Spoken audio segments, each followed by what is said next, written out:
Nós vamos passar ao ministério da palavra e eu quero que você abra a sua Bíblia, por favor, na segunda carta de Paulo aos Coríntios, no capítulo 5, versos 16 e 17. Esse texto vai ser tanto o nosso ponto de partida, como o trilho da reflexão de hoje. E eu vou ler na Nova Almeida atualizada.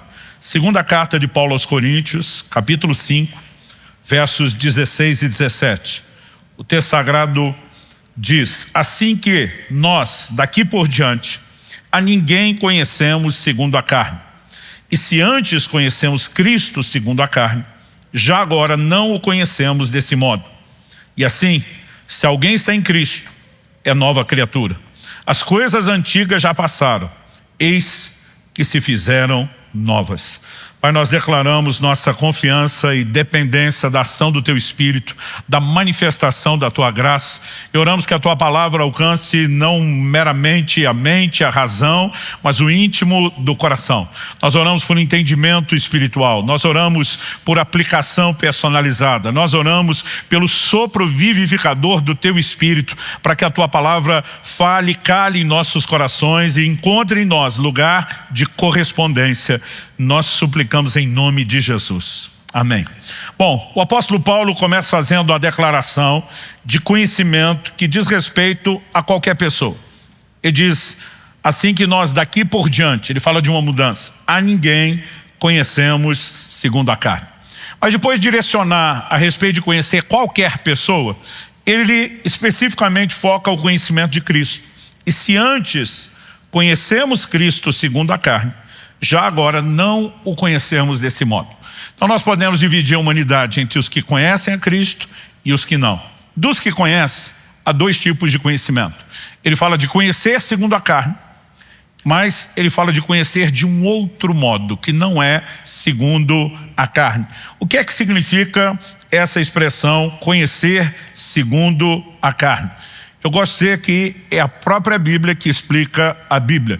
E nós podemos deixá-la, se explicar. Há um outro momento onde o Senhor Jesus vai falar a respeito desse mesmo assunto, sobre conhecê-lo. E o tema da minha mensagem hoje é conhecendo a Cristo. Mas eu quero explorar a forma correta de conhecê-lo, que é o que nós vamos chamar de um conhecimento que é espiritual e não meramente natural. Em Mateus, no capítulo 16, no verso 13, Nosso Senhor, quando está em Cesareia de Filipe, faz uma pergunta aos seus discípulos: quem dizem os homens ser o Filho do Homem? O que é que estão falando a meu respeito? Ele diz: olha, tem gente dizendo que o senhor é João Batista, que voltou dentre os mortos, tem gente dizendo que você é o Elias prometido, tem gente dizendo que é Jeremias ou outro dos profetas. E o Senhor pergunta: e vocês? O que é que tem a dizer a meu respeito? E a Bíblia diz que quem toma a dianteira e responde é Pedro. E o apóstolo Pedro diz: tu és o Cristo, o Filho do Deus vivo. E quando Pedro dá essa resposta, Jesus faz a seguinte declaração no verso 17, Mateus 16: bem-aventurado é você, Simão Barjonas, porque não foi carne e sangue que revelaram isso a você, mas meu Pai que está nos céus. Onde Jesus usa a expressão não foi carne e sangue, ele está dizendo esse entendimento, não meramente uma informação, essa compreensão que você tem a respeito de mim, de quem eu sou, não foi comunicado através de pessoas, não é um entendimento humano. Então quando o apóstolo Paulo está dizendo a ninguém conhecemos segundo a carne, ele está falando de entendimento natural, de mera informação.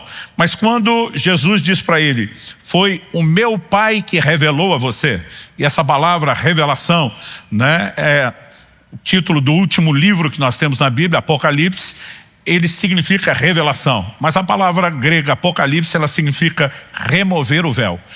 Revelar era remover o véu. Era, em outras palavras, abrir os olhos, tornar possível a visão de algo que antes não se via. Então quando falamos de revelação, ela não precisa necessariamente ser uma experiência mística, marcada por uma visão espetacular ou extraordinária. Mas a partir do momento que existe a percepção de algo que não se percebia antes, nós já colocamos isso na característica de revelação. E você não conhece a Cristo, não de forma apropriada, a não ser por meio de revelação. Então quando o apóstolo Paulo está dizendo a ninguém conhecemos segundo a carne, e depois ele vai para Cristo, e se antes o conhecemos Deste modo, segundo a carne, já não mais o conhecemos. Algumas coisas nós podemos considerar aqui. A primeira é que Paulo, ele está conjugando tudo no plural. Se antes conhecemos, então ele não está falando só de si. Evidentemente, ele inclui aqui os outros apóstolos que andaram com o Senhor Jesus. Mas a maneira como Paulo fala, associada a uma outra lógica, me faz presumir que antes mesmo da sua conversão, Paulo conheceu Jesus. Não necessariamente de perto, né? A Bíblia nos fala de vários momentos onde os fariseus iam para ouvi-lo, para contestá-lo, né? E Paulo era alguém expressivo dentro daquele time. Quando nós temos ali o capítulo 8, né? A primeira menção de Paulo liderando a perseguição contra a igreja, nós estamos falando dos primeiros anos do cristianismo, né? Ainda que o apóstolo Paulo não tenha acompanhado todo o ministério de Jesus, ouvido todos os seus, né, ensinos, até porque havia resistência em relação a isso. É impossível, vamos dizer assim, estatisticamente dizendo, né?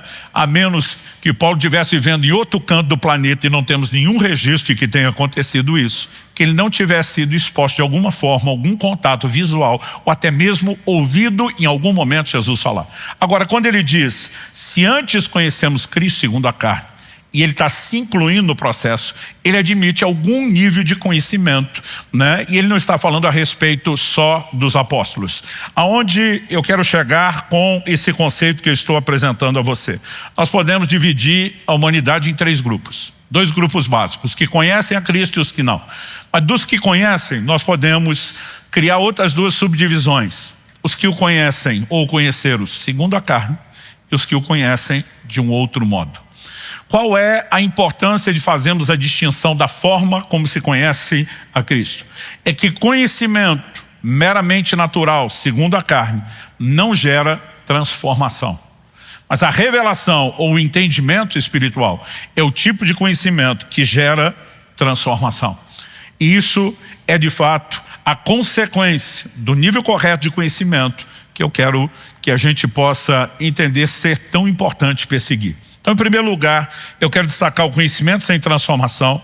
Na sequência, dando exemplos bíblicos, o que é o conhecimento com transformação, né? Traduzindo, conhecimento segundo a carne, sem transformação, conhecimento, entendimento espiritual, revelação com transformação, para depois, em terceiro e último lugar, fazer aqui com vocês uma aplicação prática, não só de vivemos o tipo correto de conhecimento, mas a devida progressividade, o avanço nesse tipo de conhecimento com a sua consequência inevitável, que é também uma transformação progressiva. Então, falando do conhecimento sem transformação, ponto de partida para mim quando falamos dos exemplos bíblicos é um daqueles que foram chamados para ser apóstolo do Senhor Jesus, mas que é chamado na Escritura de o filho da perdição. O cara se perdeu e perdeu feio. Judas. Quando a gente fala a respeito de Judas, nós precisamos parar para pensar que esse homem caminhou anos ao lado do Senhor Jesus. Não estamos falando apenas de encontros semanais, como nós temos uma reunião, né, aos domingos. Nós estamos falando de alguém que viajava junto, comia junto, presenciava não apenas os ensinos, mas os milagres operados de Jesus. Ele conviveu não apenas com o homem Jesus, né, porque, embora em essência nunca deixou de ser Deus, eu e você precisamos entender que ele viveu 100% como homem, né? Então havia proximidade, havia relacionamento. Ninguém pode dizer que Judas não conheceu Jesus. Todo convívio, né, te gera uma capacidade de percepção e conhecimento que quem não tem convívio não tem. Então agora, no início do mês, na semana passada, Kelly e eu completamos 30 anos de casado. É muito tempo de convívio. Dependendo da cara que eu faço, ela já sabe o que eu estou pensando, o que eu estou na iminência de dizer. E você não precisa de um relacionamento somente como marido e mulher e nem de 3 décadas. Pastor Marciano caminha comigo há mais de 20 anos. Né? Normalmente, pelo convívio, ele já sabe diante de determinado problema, né, qual a orientação que eu vou dar, qual o conselho, né, que eu tenho para dar, o que é que eu vou dizer, o tom que eu vou adotar. Então, as pessoas conseguem conviver, né, com outras a ponto de ter conhecimento. Eu imagino que Jesus, uma vez que decidiu viver 100% como homem, tinha um padrão comportamental, em alguns momentos previsível. No mínimo aqueles que eram norteados pelos princípios que ele mesmo ensinava. Então dava para se esperar. Nesse momento ele vai demonstrar compaixão. Nesse momento vai haver algum nível de confronto ou exortação. Nós podemos imaginar, né, que Jesus tenha assumido até mesmo elementos como os temperamentos que nós conhecemos. Quem estava perto conhecia. Judas foi um desses. Mas para aqueles que pensam que talvez a traição de Judas foi apenas um deslize único, a Escritura nos faz questão de mostrar que Judas vinha apresentando desvios de conduta e de caráter muito tempo antes. Um dia eu ouvi alguém dizer, né, que um homem ou mulher de Deus nunca cai. A pessoa diz, a pessoa vai caindo, é um processo. Princípios são negligenciados, são quebrados, certos gatilhos ou escrúpulos vão sendo quebrados aos poucos e a pessoa progride no caminho da queda ou da perdição. E o Evangelho de João, no capítulo 12, nos fala a respeito de um momento específico de uma oferta que é feita ao Senhor Jesus. Você conhece muito bem aquele exemplo, né, das Escrituras, quando um perfume é derramado ali aos pés do Senhor. E a Bíblia diz do verso 4 ao 6 de João capítulo 12. Mas Judas Iscariotes, um dos seus discípulos, aquele que estava para trair Jesus, disse: por que esse perfume não foi vendido por 300 denários e o valor não foi dado aos pobres? No verso 6, o apóstolo João expõe Judas e diz, ele disse isso não porque se preocupava com os pobres, mas porque era ladrão e, tendo a bolsa do dinheiro, tirava do que era colocado nela. Traduzindo, era o tesoureiro do grupo e estava desviando fundos e recursos.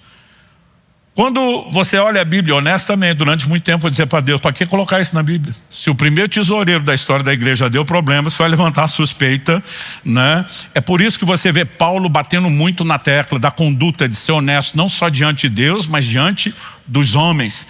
Mas a Bíblia faz questão de mostrar um perfil de comportamento de alguém, né, que não condiz com aquela pessoa com quem convive, o próprio Jesus. Gente, de novo, ele não estava apenas ouvindo os ensinos, estava exposto à unção que Cristo, enquanto homem, carregava. Ele via os milagres sendo operados, mas nada disso, desse tipo de conhecimento, gerou transformação. O segundo exemplo de conhecimento sem transformação diz respeito aos irmãos de Jesus. Sim, você me ouviu direito, os irmãos de Jesus. Porque nós temos uma declaração, um mito que foi, né, propagado a respeito de Maria, que é o da virgindade perpétua, e a Bíblia não diz isso. O Evangelho de Mateus, no capítulo 1, no verso 25, a Bíblia diz, no verso 24, que José recebeu Maria como esposa, e no 25 diz, porém não teve relações com ela. As traduções mais antigas diz, não a conheceu, enquanto ela não deu à luz a um filho a quem pôs o nome de Jesus. Então, indiscutivelmente, nós temos uma concepção sobrenatural de Jesus. Até que nascesse, José não teve relações com Maria, mas a Bíblia mostra que eles viveram como uma família normal, como um casal normal. Aliás, o Evangelho, né, de Mateus e também de Marcos nos menciona a respeito dos irmãos de Jesus, inclusive os seus nomes. Marcos capítulo 6, verso 3, perguntaram, não é esse o carpinteiro, filho de Maria, irmão de Tiago, José, Judas, Simão? As suas irmãs não vivem aqui entre nós? E por que eu estou incluindo o assunto dos irmãos de Jesus? Porque eram pessoas que conviveram com ele. Mas a Bíblia nos mostra que nem os seus irmãos criam nele. Acompanhe comigo o Evangelho de João, capítulo 7, do verso 3 ao 5. Então os irmãos de Jesus se dirigiram a ele e disseram, deixe esse lugar e vá para a Judeia, para que também os seus discípulos vejam as obras que você faz. Porque se alguém quer ser conhecido, não pode realizar seus feitos em segredos. Já que você faz essas coisas, manifeste-se ao mundo. Traduzindo, você não é o bom, você não é o cara? Como é que você não quer ir para a festa em Jerusalém? Já que você tem tudo isso para mostrar, esses milagres, para operar, vai de uma vez se exibir para o mundo inteiro. Olha o que o verso 5 diz, termina dizendo, acontece que nem mesmo os irmãos de Jesus criam nele. Eu lembro a primeira vez que eu reparei nessa declaração, eu fiquei chocado. Mas gente, vamos colocar no lugar dos irmãos de Jesus. Diferente de José, que um anjo aparece, Maria, que um anjo aparece. Maria indiscutivelmente tem uma experiência única de visitação no seu corpo, né? O milagre da concepção sem nenhum envolvimento com nenhum homem. Não há como contestar a realidade dessas coisas. Mas se imagine sendo um irmão que nasceu depois. E os seus pais tentando explicar enquanto criança. Então, aquele seu irmão mais velho não é um como nós. Ele é o Deus encarnado. Eu imagino as crianças olhando, tá bom que é. Não é porque Jesus está vivendo como homem, vai assumir o seu ministério público aos 30 anos. Não há registro de milagres sendo operados antes disso. Se coloque no lugar deles. Eles conheciam Jesus muito bem, mas criam nele? A Bíblia diz que não. Não só não criam. Evangelho de Marcos, capítulo 3, versos 20 e 21, depois eu leio o 31, diz assim: então Jesus foi para casa. Aqui nós já temos Nosso Senhor vivendo na Galileia. Outra vez se ajuntou a multidão de tal modo que nem podiam comer. Quer dizer, agora o ministério de Jesus está bombando. A Bíblia diz, e quando os parentes de Jesus ouviram isso, saíram para prendê-lo, porque diziam, está fora de si. Quem eram os parentes? Verso 31 diz, nisto chegaram a mãe e os irmãos de Jesus, e tendo ficado lá de fora, mandaram chamá-lo. Imagino que a mãe está simplesmente tentando conter aqueles filhos, né? Ela tinha uma experiência única, indiscutível, não há nenhum momento onde em absolutamente lugar nenhum das escrituras, né, possa haver qualquer sugestão de nenhuma dúvida de Maria sobre quem era Jesus e seu ministério. Mas quando a Bíblia está dizendo que seus parentes queriam prendê-lo, estava dizendo, está maluco, ele acha mesmo que é o Messias, ele acha que é o Cristo. Esses eram os irmãos de Jesus, enquanto viveram somente o conhecimento segundo a carne. Não podemos dizer que não conheciam Jesus, mas algo muda, e muda drasticamente. Porque logo no início da história da igreja, diferente de Judas, que nunca viveu transformação, os irmãos de Jesus viveram. Logo depois de Nosso Senhor ser assunto aos céus, o registro que está em Atos capítulo 1 vai até o versículo 12. Isso aconteceu no Monte das Oliveiras. Versículo seguinte, o 13, falando dos apóstolos, diz assim: quando entraram na cidade, então estão voltando do Monte das Oliveiras, a cidade aqui é Jerusalém. Quando entraram na cidade, subiram para o cenáculo, é o lugar onde no dia de Pentecostes todos foram cheios do Espírito Santo. Subiram para o cenáculo, onde se reuniam Pedro, João, Tiago, André, Filipe, Tomé, Bartolomeu, Mateus, Tiago, filho de Alfeu, Simão Zelote e Judas, filho de Tiago. Ou seja, 11 dos apóstolos. Porque nesse momento Judas Iscariote já se perdeu, não está no grupo, Matias ainda não entrou para substituir Judas. Todos esses perseveravam unânimes em oração, com as mulheres, com Maria, mãe de Jesus, e com os irmãos dele. Aqui nós temos um relato claro. O que é que acontece antes e depois com esses irmãos de Jesus? Em algum momento, aquilo que era só conhecimento segundo a carne, vai se transformar num conhecimento espiritual. Os irmãos de Jesus, eles sabem o desfecho da história. Como Cristo foi crucificado, uma execução pública, morte incontestável. Quando, surpreso com o fato de já ter dado sinais de morte, o centurião decide não quebrar as pernas de Jesus, ainda manda que um soldado faça a checagem. E a Bíblia diz no Evangelho de João, quando lhe furaram ao lado com uma lança, saiu sangue e água. Quando o sangue já está se transformando em água, é evidente sinal de que a morte já aconteceu. Nós podemos imaginar aqueles irmãos de perto ou de longe, tendo conhecimento de tudo que aconteceu. Mas Nosso Senhor, depois de ressuscitado, apareceu a várias pessoas.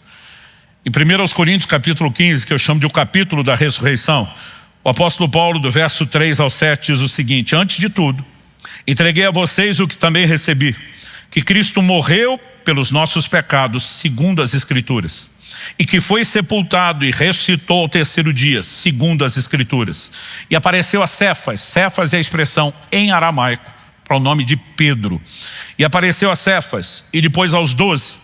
Depois foi visto por mais de 500 irmãos de uma só vez, dos quais a maioria ainda vive, porém alguns já dormem. Você consegue imaginar esse culto? Mais de 500 irmãos, e Nosso Senhor apareceu para todo mundo de uma vez só. Deve ter sido a reunião. O texto continua e diz assim: depois foi visto por Tiago e mais tarde por todos os apóstolos. Quem é esse Tiago? A Bíblia não está falando de Tiago, irmão de João, o primeiro dos apóstolos a ser morto, martirizado por Herodes. Ele já está incluído nos 12. Não está falando de Tiago o menor, o outro dos 12. Está falando de um homem que se tornou o grande líder da igreja em Jerusalém depois de Pedro. No início do livro de Atos é incontestável que a liderança da igreja, né, está a cargo de Pedro. Ele é a voz maior. Em algum momento, isso já é claro e evidente em Atos capítulo 15, no concílio de Jerusalém, o peso que a voz de Tiago tem, que Tiago assumiu esse lugar de liderança. Provavelmente uma transição, porque o apóstolo Pedro, assim como os demais apóstolos, não permaneceram o tempo todo em Jerusalém, eles viajavam muito testemunhando de Cristo, mas Tiago se tornaria o grande líder, a ponto de ser chamado em Gálatas 2:9 de uma das colunas da igreja. O apóstolo Paulo diz em Gálatas 2:9, quando reconheceram a graça que me foi dada, Tiago, Cefas e João, que eram reputados colunas, estenderam a mim e a Barnabé a mão direita da comunhão, a fim de que fôssemos para os gentios e eles para a circuncisão. Quem era esse grande líder, uma das colunas da igreja, cujo nome é mencionado antes mesmo de Pedro e João? Em Gálatas, no capítulo 1, no verso 19, o apóstolo Paulo se refere a Tiago como o irmão do Senhor. É um dos nomes que nós temos alistado ali em Marcos 6, dos irmãos de Jesus, Tiago. Curioso é que esses irmãos que não criam em Jesus, em algum momento passaram a crer. E a Bíblia fala de uma aparição específica de Jesus a Tiago. E depois da ressurreição, os irmãos que não criam nele passariam a crer. Porque quando o conhecimento, não segundo a carne, mas nesse patamar que nós chamamos de revelação entra, a transformação se estabelece e se processa. O apóstolo Paulo mesmo diz, nós já não conhecemos segundo a carne. Ele ouvia sobre Jesus, ele tinha raiva e perseguia Jesus. Tudo o que ele conheceu antes não produziu transformação. Mas em algum momento, quando o Senhor lhe aparece na estrada, naquele caminho para Damasco, as coisas vão mudar e vão mudar drasticamente. Daqui a pouco vou falar sobre a transformação de Paulo. Mas evidentemente nas escrituras nós temos conhecimento sem transformação e temos conhecimento com transformação. Sem transformação é sempre o conhecimento segundo a carne. Com transformação é quando algum nível de revelação, né, de entendimento espiritual se estabelece. E esse é o grande ponto a ser perseguido. Eu e você precisamos entender que o Evangelho envolve aprender a respeito de Cristo. Em Efésios, no capítulo 4, no verso 20, o apóstolo Paulo, primeiro ele vai mencionar o comportamento de alguns e depois ele diz para a igreja, mas não foi assim que vocês aprenderam a Cristo. Então eles ensinavam sobre quem era Jesus, não apenas a sua pessoa, a sua obra redentora, passavam os seus ensinos. Quando o apóstolo Paulo vai ensinar sobre a ceia, ele diz, eu vos entreguei o que eu também recebi do Senhor. Ele não estava lá naquela última ceia, mas o Senhor, em uma das muitas vezes em que apareceu a Paulo, certamente o orientou sobre isso. Então não quer dizer que não havia aprendizado sobre a pessoa de Jesus, quem ele era, o que disse, o que fez. Mas eu e você precisamos entender que nós precisamos de mais do que informação sobre ele. Nós precisamos de revelação a respeito de Jesus, senão não haverá transformação. Nós sabemos que a transformação é progressiva, a progressividade é uma marca na vida cristã. A Bíblia diz que nós somos transformados de glória em glória, como fosse um degrau da escada depois do outro, na imagem do Senhor. Mas a transformação, ela só é progressiva porque ela é resultado de um conhecimento que também é progressivo. E aqui onde eu quero gastar um pouquinho mais de tempo. Eu falei em primeiro lugar do conhecimento sem transformação, citando Judas e os irmãos de Jesus. Eu falei do conhecimento com transformação, enfatizando os irmãos de Jesus, mas principalmente Tiago. Mas eu quero falar um pouco mais aqui sobre a progressividade do conhecimento e a sua consequência, que é a progressividade da transformação. Em Oséias, no capítulo 6, no verso 3, a Bíblia diz que nós devemos conhecer e prosseguir em conhecer a Deus. Ou seja, conhecimento de Deus não é algo que você esgota numa única experiência, por vários motivos. Em primeiro lugar, Deus é um ser ilimitado, infinito, e não há como eu e você esgotarmos o conhecimento de quem Ele é. Segundo, diferente de Deus, eu e você somos seres limitados, bem limitados, e nós não conseguimos absorver o conhecimento, nem aquilo que é possível na nossa limitação de uma única vez ou logo no início da conversão. Por um motivo, né, que a gente pode destacar aqui, entre outros, que é a questão de maturidade. No livro de Hebreus, no capítulo 5, no verso 11,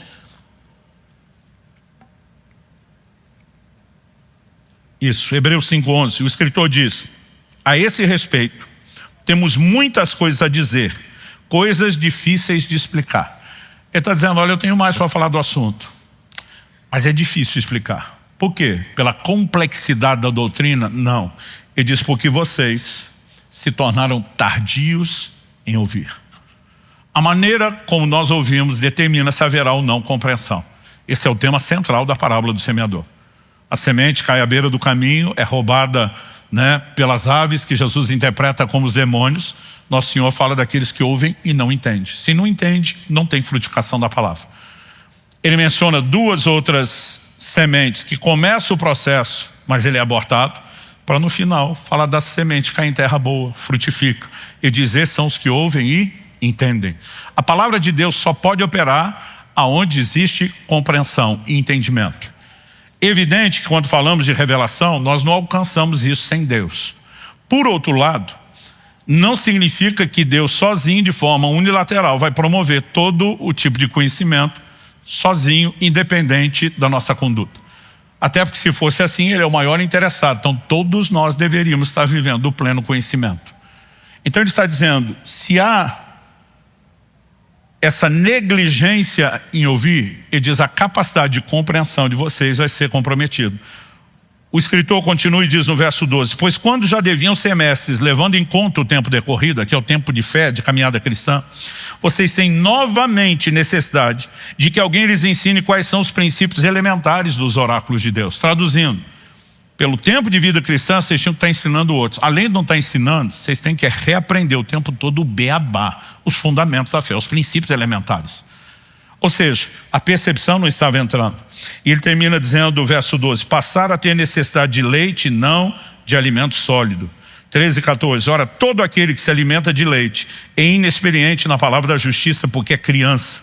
Mas o alimento sólido é para os adultos, para aqueles que pela prática têm as suas faculdades exercitadas para discernir não somente o bem, mas também o mal. Um dia alguém me perguntou, pastor, o senhor tem plano de algum dia pregar sobre esse assunto que eu te vi conversando ali na mesa? Eu falei, nunca. Ele falou, por que não? É tão importante. Eu falei, importante para você que é maduro e consegue digerir alimento sólido. Isso aí vai dar uma congestão em algumas crianças na fé. Assim como você não dá feijoada para um recém-nascido. Simples assim. Eu e você precisamos entender isso. Quando nós nos convertemos, há um nível de conhecimento de Jesus? Claro que há. Há um nível de compreensão? Claro que há. Mas, por exemplo, nossa dieta da palavra é chamada de leite. 1 de Pedro 2:2. Como crianças recém-nascidas, desejem o puro leite espiritual a fim de crescer. Ninguém começa com alimento sólido, começa com leite. E à medida que corresponde e cresce, pode mudar a dieta. Mas nós vemos pessoas que elas não só não começam com uma estrutura para entender, mas elas conseguem permanecer por anos enroscadas naquele lugar de infantilidade. Então, há mais para ser conhecido do que aquilo que eu e você experimentamos até agora. Conheçamos e prossigamos em conhecer a Deus. Ah, pastor, esse texto está sendo usado, é do Antigo Testamento. Ok, Colossenses 1:10, o apóstolo Paulo, enquanto orava e destacava a importância de que os colossenses tivessem, e agora cito o texto bíblico, crescendo no conhecimento de Deus, nos mostra que o conhecimento de Deus é algo no qual se cresce.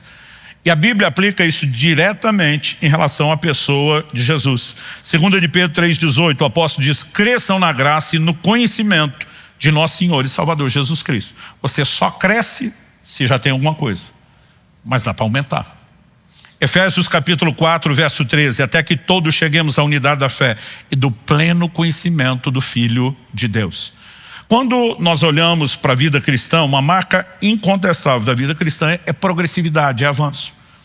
Provérbios 4:18 diz que a vereda do justo é como a luz da aurora. Vai brilhando mais e mais até ser dia perfeito. Cada vez mais luz, cada vez mais clareza, cada vez mais compreensão. Por quê? Conhecimento é progressivo. Escrevendo aos Tessalonicenses, em 1 Tessalonicenses 4:1, o apóstolo Paulo diz, finalmente, irmãos, pedimos a vocês e os exortamos no Senhor Jesus, que assim como aprenderam de nós a maneira como devem viver e agradar a Deus. Ou seja, existe uma conduta correta e apropriada aos cristãos. Ele está dizendo, vocês aprenderam isso de nós? Ele diz, e efetivamente o estão fazendo? Ou seja, estavam cumprindo com aquilo que foi ensinado. Ele diz, vocês continuem progredindo cada vez mais. E diz, vocês aprenderam de nós, já estão praticando. Palma para vocês. Merecem o louvor nisso. Mas vocês não podem parar aí. Dá para progredir. Vocês precisam progredir cada vez mais. Ou seja, progredir e progredir na progressão. Cada vez mais.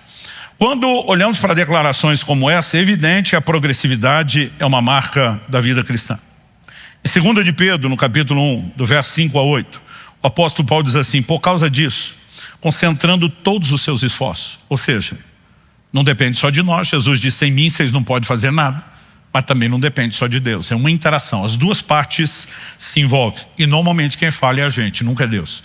Concentrando todos os seus esforços, acrescentem à fé que vocês têm a virtude. Então a fé já está lá. Tem a conversão. Mas ele diz, acrescenta a virtude. A virtude, acrescentem o conhecimento. Ao conhecimento, o domínio próprio, ao domínio próprio, a perseverança, a piedade, a fraternidade, o amor. No verso 8 ele diz, porque essas qualidades, estando presentes e aumentando cada vez mais, progressividade, incluindo o conhecimento, farão com que vocês não sejam nem nativos, nem frutíferos no pleno conhecimento de nosso Senhor Jesus. Não está dizendo que não conhece nada, mas nós não temos o pleno conhecimento. Porque quanto mais conhecemos, mais transformação eu e você podemos experimentar. Quem está entendendo, diga amém. Nós falamos no início do próprio Paulo, que diz, já não conhecemos Cristo segundo a carne. Há um momento que Paulo vai entrar no lugar de revelação. E algo muda profundamente. Em Filipenses, no capítulo 3, eu vou ler primeiro os versos 7 a 8, depois vou continuar até o verso 12. Se você quiser acompanhar. Filipenses 3, 7, 8. Mas o que para mim era lucro, isso eu considerei perda por causa de Cristo. Na verdade, considero tudo como perda, por causa da sublimidade do conhecimento de Cristo Jesus, meu Senhor. Por causa dele perdi todas as coisas e as considero como lixo para ganhar a Cristo. Quando ele fala ganhar a Cristo, ele não está dizendo que ele não tem nada de Jesus. Ele já teve um encontro com o Senhor, mas ele está dizendo, eu ainda não tenho tudo. Está para ir além. Agora, Paulo diz, o que antes era lucro, outras traduções dizem ganho. E apesar das palavras lucro e ganho sugerirem que Paulo está falando de coisas materiais, ele não está falando disso. Ele está falando de outros valores. O que para mim era importante, o que para mim tinha valor, desvalorizou, perdeu importância. Por quê? Porque eu descobri, eu conheci algo muito mais importante. Quando ele fala da sublimidade do conhecimento de Cristo Jesus, outras traduções traduzem como a excelência do conhecimento, a suprema grandeza. A palavra no original grego é hiperusso. Hiperusso fala de algo que se sobressai, que se destaca, que se eleva, fala de proeminência. E diz, eu descobri algo tão superior, tão elevado, que diante da percepção de valor aqui, as outras coisas desvalorizaram. É essa revelação de quem Cristo é, de uma importância que não é apenas um consentimento mental, que produz transformação na minha e na sua vida. E o apóstolo Paulo não só viveu isso, ele continua, o fim do 8 ele diz assim, perdi todas as coisas, as considero como lixo para ganhar a Cristo. O 9 diz, ser achado nele, não tendo justiça própria que procede da lei, mas aquela que é mediante a fé em Cristo, a justiça que procede de Deus baseada na fé. Agora olha o 10, o que eu quero é conhecer Cristo. Paulo, você não conhece nada? É lógico que eu conheço, já mudou minha vida. Mas tem mais para se conhecer. Quem está entendendo? No início do meu ministério pastoral, 32 anos atrás, quando estava morando em Guarapuava, tinha um irmão, ele veio fazer depois parte do presbitério da igreja e até hoje, irmão Ailton. Encontrei ele essa semana numa conferência de pastores, estivemos aqui, foi sediado na nossa igreja. Eu lembro do dia que ele estava passando, eu dei um oi para ele e fiz a pergunta só para ouvir a resposta que eu amava ouvir. Falei, e aí, Ailton, tudo bem? Ele respondeu o que eu sempre gostava de ouvir. Ele falou, tá tudo bem, mas tem espaço para melhorar. Né? Tinha hora que eu perguntava, não era nem para saber como ele está, só para ouvir aquela empolgação. Tem espaço para melhorar. Não importa o quão boas as coisas estejam, tem espaço para melhorar. Não importa o quanto eu e você conheçamos já de Cristo, tem espaço para conhecer mais, ou seja, para melhorar. Então Paulo diz, para conhecer a Cristo, o poder da sua ressurreição, tomar parte nos seus sofrimentos, me tornar como ele na sua morte, para que de algum modo, para de algum modo alcançar a ressurreição dentre os mortos. Agora olha o 12.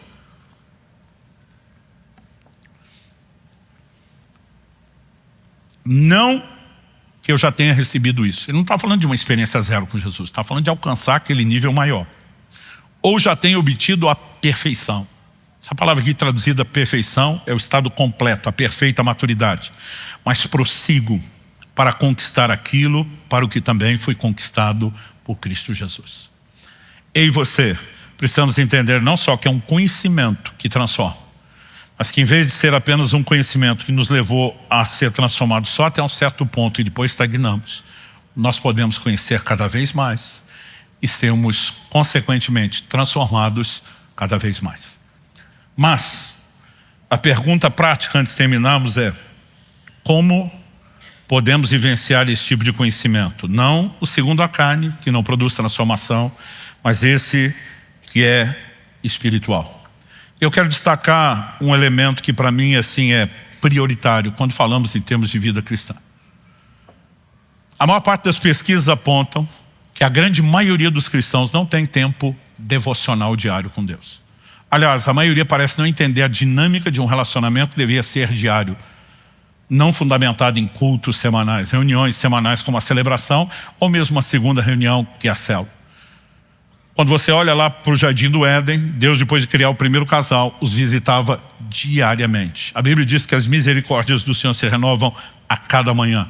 Quando você olha para o maná, era uma porção diária. Ao longo de toda a Escritura, é evidente que Deus espera de nós um relacionamento no dia a dia. E nós precisamos entender que esse tempo devocional, ele é fundamental não por mera questão de religiosidade, mas para um processo que você precisamos. Em Mateus, no capítulo 11, nos versos 28 e 29, Jesus diz assim: venham a mim, todos vocês estão cansados e sobrecarregados, e eu os aliviarei. Tomem sobre vocês o meu jugo e aprendam de mim, porque eu sou manso e humilde de coração, e vocês acharão descanso para a sua alma. A maioria das pessoas me parece olhar para esse texto só para dizer assim: bom, se eu estou cansado, sobrecarregado, eu posso ir a Jesus, conseguir alívio e descanso para a alma. Mas não foi só isso que ele falou. Ele diz: aprendam de mim, eu sou manso e humilde. Eu quero que você manifeste o mesmo nível de humildade e de mansidão que eu tenho. Mas como que eu e você podemos aprender de Jesus? Antes do verbo aprender, que aparece no verso 29, nós temos um convite que apresenta outro verbo no 28. Venham a mim. Para aprender de Cristo, você precisa de proximidade, você precisa de contato, você precisa de relacionamento com Ele. Atos capítulo 4, verso 13, nos fala dos apóstolos, logo depois da ressurreição de Jesus, testemunhando com poder. E a Bíblia diz em Atos 4,13 o seguinte: e reconheceram que eles haviam estado com Jesus. Olha que interessante essa frase. Não é apenas o povo olhando, e a gente lembra dessa turma que andava com ele. Reconheceram que eles estiveram com Jesus. Alguns talvez não lembravam da feição e do rosto de quem acompanhava Jesus na época em que possa ter visto. Mas eles pregavam a mesma mensagem. Eles falavam a mesma língua.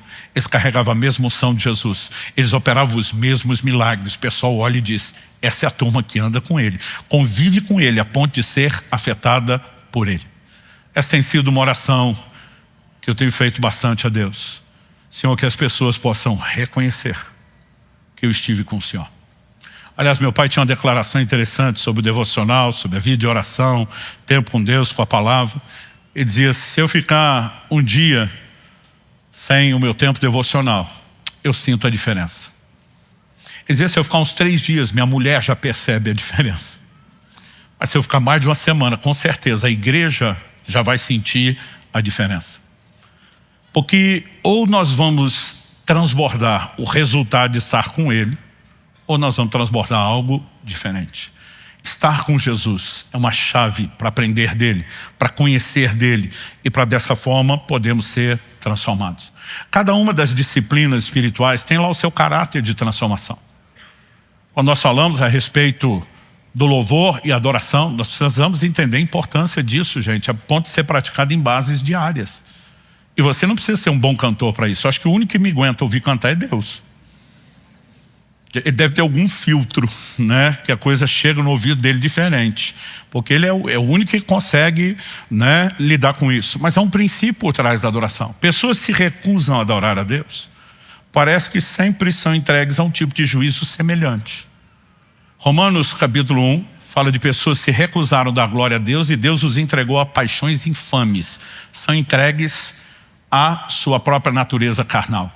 A Bíblia diz que Herodes se recusou dar glória a Deus e morreu comido de bicho. O juízo sempre parece vir e se manifestar na carne. Por outro lado, inúmeros outros textos nos mostram que no ambiente de adoração, a carne é mortificada. A transformação acontece. Eu gosto de uma declaração do salmista, falando do ambiente de louvor e adoração, diz: eu me satisfarei com a sua imagem pelas manhãs. Existe algo transformador nas práticas espirituais. O jejum que nos leva a quebrar essa natureza carnal, né? E combinado às outras experiências, também vai nos permitir viver transformação. Mas eu queria destacar hoje 2 disciplinas espirituais acima das outras. Eu não estou dizendo que as outras não são importantes.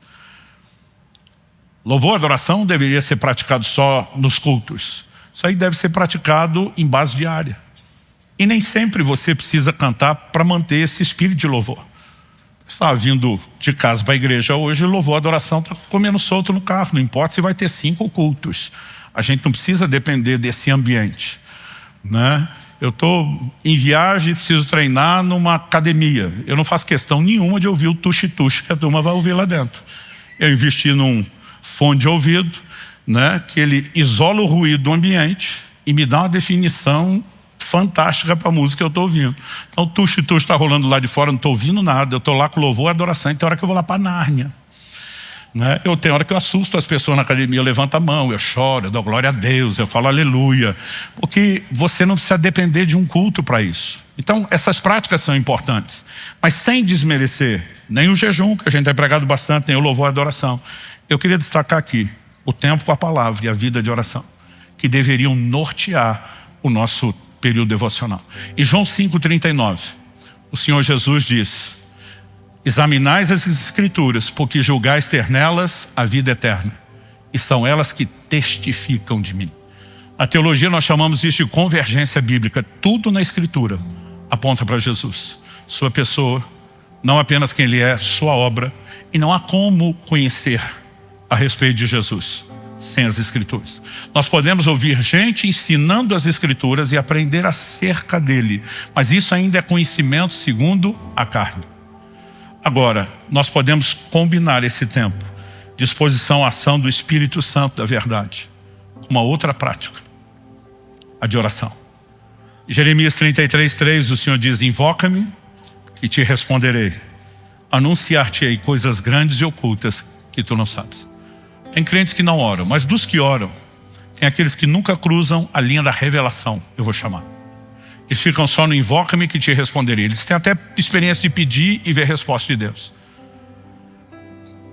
Mas alguns não permanecem nesse lugar tempo suficiente para entrar na outra dimensão, anunciar-te-ei coisas grandes e ocultas que você não sabe. Há momentos onde eu estou na presença de Deus e eu já não estou pedindo mais nada. Não quer dizer que a gente não possa pedir ou que eu não tenha feito isso antes. É simplesmente aquele momento onde eu quero entrar cada vez mais fundo naquele lugar de percepção e entendimento quem Ele é. Porque quanto mais o conhecemos, não segundo a carne, mas do outro modo, mais nós somos transformados. Não há como aprender dele sem ir a Ele. E nós precisamos construir uma vida marcada pelo tempo diário de devoção com Deus. Você recebe essa palavra? Pai, eu oro com cada um dos meus irmãos e irmãs que estão nesse auditório, aqueles que nos acompanham à distância, seja por essa transmissão ou posteriormente por meio de uma palavra gravada. Eu oro que o Teu Espírito não nos deixe, ó Deus, avançar apenas com informação a ser digerida ou processada, ainda que reconheçamos a importância de se meditar naquilo que ouvimos. Nós oramos por despertamento espiritual. Nós oramos por uma santa provocação dos céus, para que possamos pegar o trilho da transformação e viver a medida cheia e completa daquilo que o Senhor tem para nós. Queremos conhecer a Cristo não segundo a carne, mas do outro modo. Aquele que Jesus classificou como revelação. Aquele que é marcado pela característica da transformação. E queremos viver isso de forma progressiva, contínua. E nós clamamos por isso na vida de cada um de nós. Sabemos que essas coisas não acontecerão de forma automática, como uma fruta madura que cai de uma árvore. Mas nós queremos cooperar contigo. Queremos intencionalmente provocar esses resultados nas nossas vidas. E oramos que o Senhor nos guie nesse processo. de maneira prática. Nós clamamos em nome de Jesus. Que aquilo que o Senhor começou não só a falar, mas a fazer, não se encerre ao final dessa reunião. Nós oramos não só por continuidade, mas por progressividade. E nós fazemos isso em nome do Senhor Jesus. Se você crê e concorda, diga amém. Aleluia.